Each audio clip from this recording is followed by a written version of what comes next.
Welcome to Flat Earth Debate Live. I'm your host Nathan Oakley, and if you are new to this channel, or you've not done so already, then be sure to subscribe. Hit the bell notification icon and join button if you'd like to become a Nathan Oakley 1980 channel member and keep up to date with the Flat Earth Debate. If you would like to support the channel, there is a super chat that runs alongside each of these shows while they are live, and there's also a PayPal, Patreon, crypto and thanks button in the info box below the video. Most importantly, if you'd like to join the discussion, simply mute the page you are currently watching, then click the link in the info box below this video to join the panel and express your views on the nature of Earth. If you do join, please don't swear. If you do, you'll be ejected, and if you are, please don't try to rejoin the stream using sock accounts. You'll be warmly welcome back on the next stream. Please also share the show on social media. Sharing the show obviously increases the live audience, but this in turn increases the chances of a more diverse panel, so please share the show on Facebook and Twitter. Now, we are joined by Righteous Force, Neil, Refracted Curvature, Original D-Rose, Chocolate Sane, and a whole bunch of people in Discord, so welcome one and all. What's up, Nathan? Hello, good to have you all. What an encouraging start. Glad we all got warmed up in the pre-show. Let's try that one more time. Welcome, one and all. Yo, yo. Hello, everyone. Yay! The old Harvard try. Well, that was a little bit better. Enthusiasm level at 30%. I'll make do with that. Any scientific evidence of gravity? No hypothesis. There's no hypothesis. No observed phenomenon. Hello, guys. Hey, Owen. Can you hear me? Yes, we hear you. Yeah. Good morning. Great. I'm sorry. Good morning. Morning. Yes, thank you for doing that in the pre-show, Owen. What's so good about it? Any- Down again. Any single viable hypothesis from any of the fields of astronomy, cosmology, or astrophysics? That German knows. Big fat negative. What's that? How many minutes in are we before? Neutrinos or whatever. They exist in the map. Neutrinos? What are they? No, not neutrinos. Neutrinalos or something. It's like a neutrino, except With a they spongy can't nuggety find center? it yet. So, but they have the model mathematically, and they accept that it exists. I see. Fascinating stuff. Yep. Somebody brought that up on my show Is today, that so that's why I know. Did it have a viable hypothesis, Arwin? Or what? No, it seemed to be purely mathematical, yet was accepted as being real. That's truly fascinating. Please share the show. 30 people watching. Woohoo! As we've only just started. Obviously, they're all the regulars. So, yeah, do your thing, regulars. Please share the show. Stick it on Facebook. Stick it on Twitter. Be great to get well up to 100 early on into the show. Okay, so in case you hadn't picked up from Neil's very subtle comment earlier in the show, we've been called scammers again, presumably because we're disseminating the ideas of scientific method and its empirical nature to an audience. And for some reason, that makes people who have claimed science or claimed experiments look silly. And therefore, we are worthy of being deemed scammers as a result of understanding science and its empirical nature. A bunch of projection again. Well, A bunch of haters. Well, let's not worry about the motivation. Let's worry about the useful tool that it is in terms of what our audience can benefit from this. And I said this in the pre-show. When I'm watching these internal debates, battles, fallouts, whatever you want to call them, all I really want to know is the same sort of things that I ask an opponent or a guest when they're here. What is your primary claim? What is it that you've got to prove it? Well, in this instance, we can boil it down nice and simply. Our primary claim is that science proves things. Now, we are being challenged, and the fact that we are being claimed to be scammers as a result of it is irrelevant. That's our primary claim. Science proves things. How does it do so? Well, it's built into the hypothesis construction, because within the construction, you have an empirical methodology. And what do I mean by that? Well, I mean that after performing an experiment, which is just the actualization of a hypothesis, putting it into actualization means making it real. Rather than it being on paper, it's you doing something in physical reality. So that's an experiment, but we're talking about a hypothesis. Now, in a hypothesis, there's two sides to it. One is the alternative, the other is the null. Now, the alternative is that which you assume or suppose will cause the effect that you are studying or trying to induce. So it's you getting it right. You assume A will cause B. You vary A, it causes B. Therefore, you are proven correct. A causes B, tick. However, the null is the antithesis of that prediction. So instead of A causes B, A doesn't induce the effect. It doesn't cause B. It doesn't give you the result. It's a null, a zero difference outcome, zero difference result. Well, one or other, and only one or other of those two outcomes can be proven true upon variation of a suppositional causal influencer. That is to say that if you vary A, either it will cause the phenomena that you're trying to induce, or it will not cause the phenomena you are trying to induce. Now, only one or other will be proven true. Either tick, A caused B, or tick, A didn't cause B. So when you perform a valid hypothesis-based experiment, that's all an experiment is, hypothesis actualization, you are proving the outcome. You can say with empirical certitude, A did not cause B. That is a proven fact. Or, more usefully, A, which is what you're trying to have as a result, did cause B. That's what you're striving for. Why do I say that? Well, because you don't test for a zero difference result. You're trying to induce the phenomena you're studying. You're not trying to not cause the phenomena you're studying. In other words, you're not trying to test the null. You're trying to test the alternative. You're trying to induce the phenomena that you're studying. So how does this method work? Well, you start by observing a phenomena, something happening in nature, an occurrence that you scratch your head and go, why did that happen? And then you suppose a cause for the phenomena that you observed. Then you vary that which you assume will cause the effect and see if it causes it or not. That's an experiment. So you've gone from step 1, observe phenomena, step 2, suppose a cause, step 3, vary supposed cause, or presumed cause, or yeah, supposed was the right word, supposed cause, and see if it induces the effect. That's it. That's all the scientific method is. Phenomena, hypothesis, experiment. That's it. It's really basic, and at the end, you have empiricism, a proven result. If you look up empirical, it will even say in some of the definitions, to test by experiment. Well, when you have a methodology that gives you empirical outcomes, it's a very useful word, science, that is, to use when you don't have empiricism. Timotei makes your hair shiny because science says so. Here comes the science part. Well, no, that's not true. It's not a natural phenomena. It's not a cause and effect relationship that's been put through the scientific method by varying a presumed cause of the effect of shiny hair. It's nonsense. It's not inside the purview of science because it's a man-made phenomena, plastic-covered shiny hair. So, no. But they're using the word to give you, the advertised to audience member, the impression that this has gone through the scientific method, therefore provably true. That's why people use the word of science. Still equally true when an astronomer does it. Starts telling you about black holes or lights in the sky and how they affect the fabric of your universe, how they affect causality itself. These are things that would be within the purview of the scientific method if you're observing a phenomena, aka light in the sky flashing, because you can assume a cause of that and vary it and see if you can induce the effect. But that's not what's occurring. They'll still use the word of science, and when they do, they comport to a different definition, the definition of pseudoscience. What's that?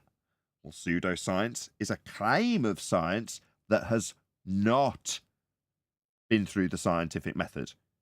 That's why we ask daily in the housekeeping questions, any single viable hypothesis from any of the fields of astronomy, cosmology, or astrophysics. They're observing natural phenomena. Let's see some hypothesis construction and empiricism, for God's sake. If you're going to steal valor from the words of science, let's have some science. They don't have any. Now, where does Jaron come into this? Well, Jaron has appreciated through a lot of research that there's a lot of people out there who say the word science and then are shown to be incorrect, lying, using maths to bend or distort the truth, or invent realities that don't exist at all in some instances, namely Einstein.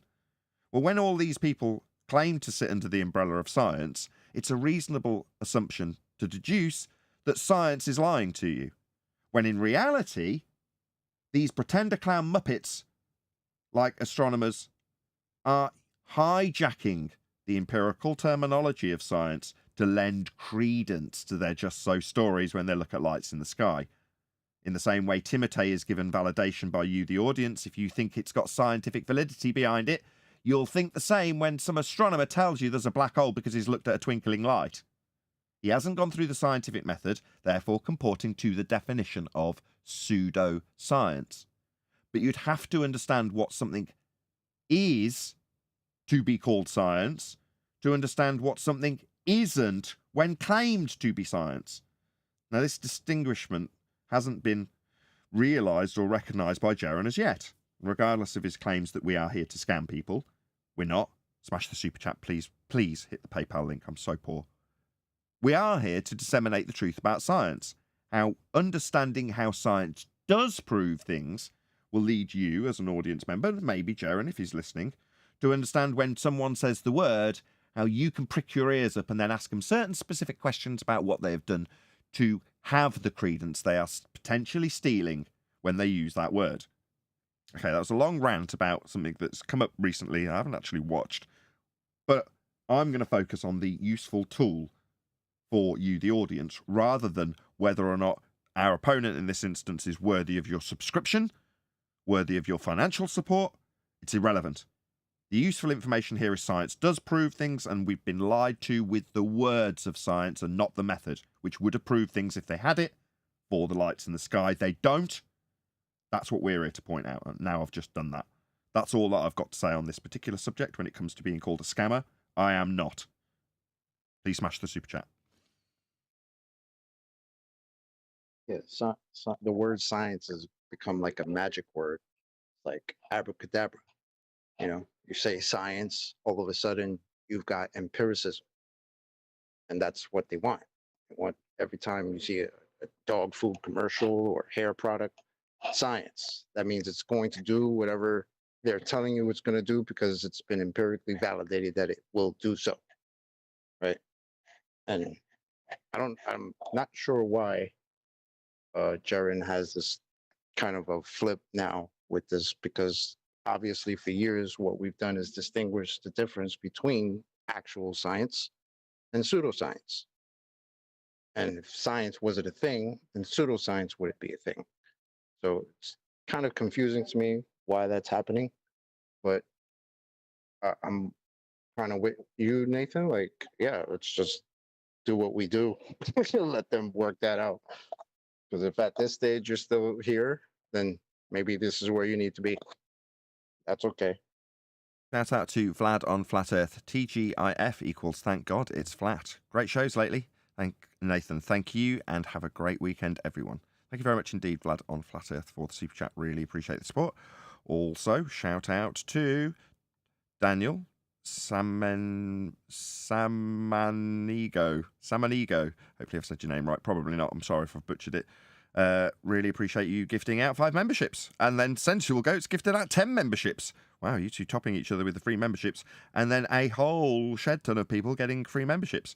So there's a couple of videos, one which we covered in the pre-show. Obviously, as I'm a new member, you get to watch the pre-show before it comes out to the general public a couple of days later on my second channel. Subscribe today if you're not a member, and you get to see it a couple of days later for free on the second channel. But if you are, there's also various edited videos. And I tend to make them while I'm in a frame of mind of the moment and then put them on for the members, and some of them just don't get released. So there's all sorts of stuff peppered through the members-only stuff if you've just been gifted a membership to check out that aren't just endless 3 to 4 hour videos. There's a lot of stuff that I have put a day or two's work into editing and then just not published to the general public. One of which we had a little look at earlier, which was in respect to this and how my attitude has changed, with a video that I haven't released to the public where I'm saying, don't subscribe to Jaren, unsubscribe, give the money you would give to him to me. I'm poor. He's not reasonable in his assertions. I'm a scammer. He's the scammer. All that kind of crap. Well, I've had a bit of a 180-degree turnabout in that regard over the last couple of weeks. That's then remained as a members-only video and probably won't get published. Although John was keen to encourage me to do exactly that in the pre-show. But you'll hear about that in the pre-show when it gets published later. So thank you, both of you, for gifting me out memberships, and welcome. If you're a member, you can check out some of the live streams that go out to members and some of the edited videos, and obviously the Uncut and After Show a couple of days before the public get it. So enjoy.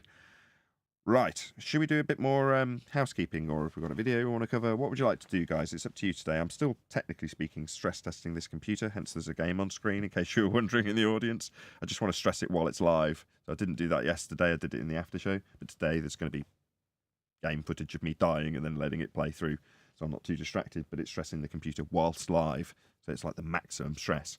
If it passes this today and there's no crashes, I can comfortably delete all of these monitoring tools that I've got on my desktop and actually just crack on with having a really good live show. I'm halfway there already. So a couple of people have said, oh, you know, you seemed a lot more relaxed over the last couple of shows. And I am, because I'm not boiling and I've got a seemingly reliable computer. Although there's a fair bit corrupted Windows and other issues with Minecraft. But maybe I'll appeal to people in the audience for help with Minecraft for my eldest daughter in next week's shows. In the meantime, let's do a couple more housekeeping questions. Any evidence of the distance to the sun? Sorry. So before you start a new question, I just wanted to comment on the Jaren bit. Seen the guys have posted a Jaren and McToon. It's really frustrating if somebody bothers to learn these things before engaging in debate. But I get nonsense from Roofy, and this is the point we're addressing. This is not making us look good. That's it. Now Roofy's come at me. Jaren threw some shade on you guys in his chat with McToon, by the way. Something along the lines of, for the guys that think it's a catastrophic for them to be wrong, they stick on the same stupid points. And I think it was in reference to the elevation angle thing. See, all the good stuff we've done, they're not dealing with us. They'll just deal with one tiny bit of retarded misunderstanding. Somebody can't describe what's going off, and they'll run with that. And then it fills up my letterboxes having to deal with it. Very frustrating for those that haven't bothered to learn to go and represent. It's kind of what we're speaking against. Little run. Right.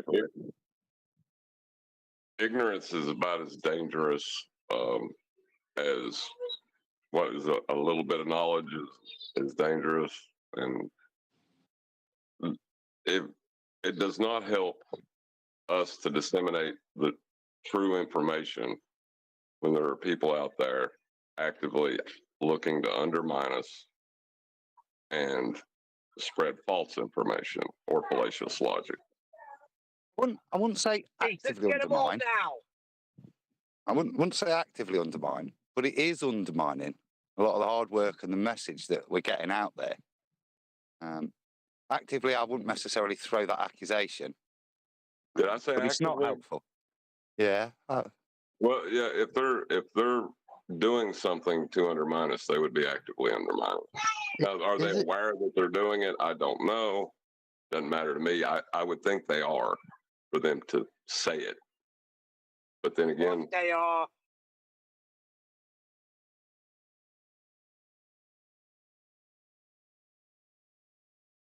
Okay. Can you really undermine the truth, though? No, I don't think so. That's why I'm not too concerned.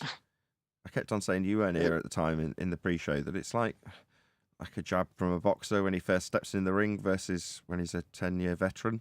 You know, that jab doesn't quite sting the same. Well, this is the same, right? Okay, we've been called scammers. Just another useful opportunity to talk about what science does, how it proves things. My little ramble earlier, nobody's responded to. Everybody wants to respond to the personal claims and the accusations. Well, fine. Whatever. That's not personal. It's got nothing to do with who's not disseminating the information correctly and making the information look bad and the presentation look bad. I don't care about the person.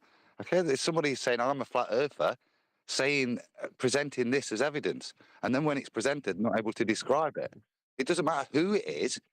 Yeah, it could be me. Just apply it as equal to me. It's about, again, your standards. When you go out there and you speak, that you can back up what you're claiming, not just go celestial navigation and having not known about it and not be able to argue with McToon and end up discussing zeniths. I've ended up having to ask Rufy, could you show me where the zenith mirror is on a sextant, please? In retort to this, yeah? Because that's kind of what's required and should have been done. So it's not personal. And please don't take it as personal. It's the information that's not being disseminated that's frustrating me. So then Right, Nathan well, has I'm to. not So then trying- hold on. So then Nathan has to at least try to make them understand. That's all I am doing, Neil. By the same token, But where we encourage people to go to our opponent's videos, so I'm like, go and help this guy in the algorithm. It's like, at the bare minimum, shouldn't we do that internally, if not more? In the same way, I was like, oh, right, a Mitchell from Australia video. Go and let Mitchell know at Nathan Oakley 1980 sent me. Nice to be recommending a video. Well, even if we disagree with Jaren, I don't know why. It's because it's so personal when someone on your own side starts calling you a scammer and telling people that you know they shouldn't be watching or whatever he's saying. That hurts much more than when Toon does it or Ruhif does it, because it's like such an affront to how the attitude should be that you react 10 times worse than potentially you should. Now, what I'm hopefully going to do with my attitude now is say, I want to draw an end to that. We're on the same side, so even though you disagree with my point of view in terms of the scientific method, and indeed are a flat earther, doesn't mean I shouldn't be saying, go and let Jaren know at Nathan Oakley 1980 sent me. Help him in the algorithm. And because he's a flat earther, subscribe. I'm sure he's got some other useful information where we don't disagree. In other words, at the very least, offer the same thing that we would offer to ballers. Do you know what I mean? The same common courtesy, rather than don't subscribe to Jaren, avoid him, unsubscribe, he's a scammer. You know, that sort of attitude. Why? We're not saying that about Veritasium. We should. Maybe. Well, we're not in a agree-disagree genre, really, are we? We're talking about what is. That's not agree-disagree. No, If but- he's disagreeing with what is, that's his problem. Yes. But that was kind of my point. Like, is he undermining us when he's speaking against actual, factual, empirical things, or is he just undermining himself? Right? Like, if the truth is out there, right? Like, why? I mean, I don't know. I can go back and forth on this. Like, there's a part of me that feels like, yeah, it does kind of suck because it's somebody that's supposed to be on our side or whatever. But at the same time, it's like people are going to be who they are, right? And if he's here, then maybe that's where he needs to be for now. Who knows? But we can't make him be where we are. We can just go forth and do what we do, which is disseminate the truth as best as we can. Right, but maybe is- the problem is that we're perceiving sides to this, right? We're going easy on someone because we perceive them to be on our side. And really, there's no side to it. It either is or you made it up.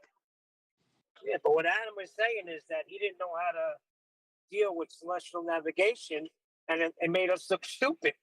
So this guy's going to have to Us? learn. Well, you Mate, know, whoever. see, that's where I don't agree. If he goes on this guy's show or whatever, that he has a show with this guy, and he makes himself look stupid, or he says something wrong, then that's him. That's not us. Well, You know what I'm okay, saying? so Like- that, hold on, what did Adam just say? Luffy contacted him and left a bunch of nonsense in his messages. So it I affects think- us because we're think- talking about it. Maybe it's a personal opinion, but I think Luffy is smart enough to know the difference between us and Jerry. And of course, he's a Glober, right? So, I mean, the Globers will take that to, oh, Jared said this, and oh, Flat Earth Debate said that. You know how they like to pit us against each other, even though we're already against each other. They'll use that as ammo, right? To just dig at what they consider are non-people, which are flat earthers. So, you know what I'm saying? Like, let them do what they're gonna No, do, man.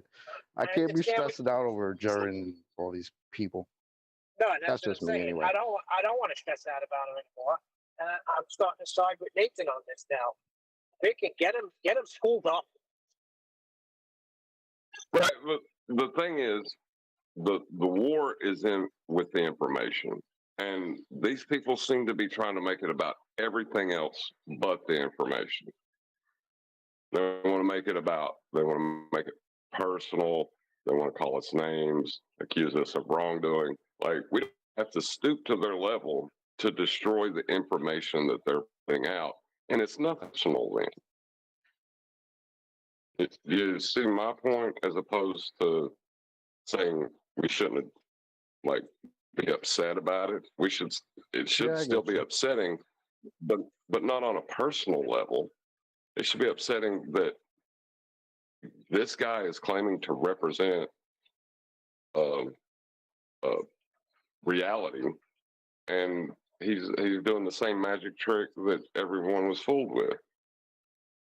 Same magic tricks. So why don't we get that video and review that video?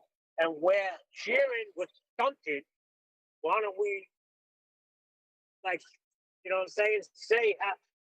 Explain how you handle that, how you defeat that argument that he couldn't defeat. What was the I don't know. argument? I haven't heard it yet. What was the argument?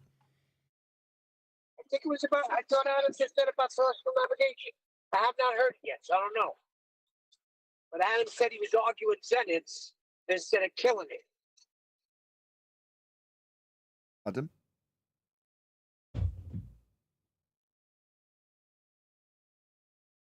Yeah, Adam? I'm guessing the direction of it is that you can get a zenith from a curved surface, is what they were going for. What, on a boat? You know, you can get a 90 degrees. The reason we have a horizon mirror at sea is because we ascertain that both the zenith and the horizontal from the horizon. We can't use a plumb bob at sea to use your point of reference as your zenith.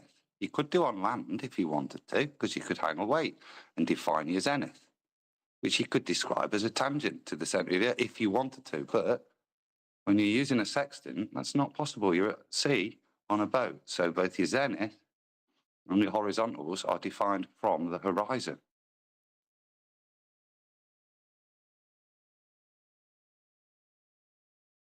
Okay. So again, useful opportunity to explain that.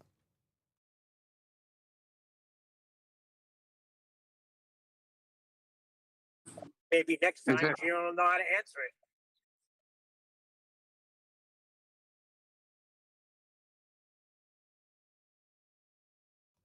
So is that it? Is it no more useful stuff that we can suck out of it other than a lack of understanding of, what was it, reciprocal zenith angle claim on a globe?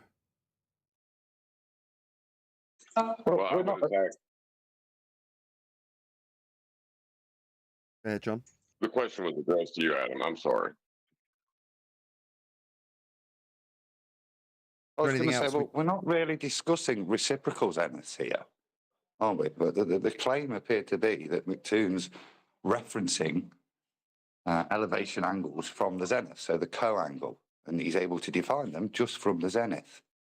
Therefore, you can take that zenith to the centre of the earth. Therefore, that's the point that's being put. When in actual fact, there's no reference. You could draw a zenith from your horizon, and the zenith of the GP position at the start of its zenith would be a flat baseline to yours zenith, which would be parallel. That's fine to raise that as a point. But the establishment of the zenith, the claim that at sea with the sextant you're establishing any angles off of a zenith, is the point of confusion.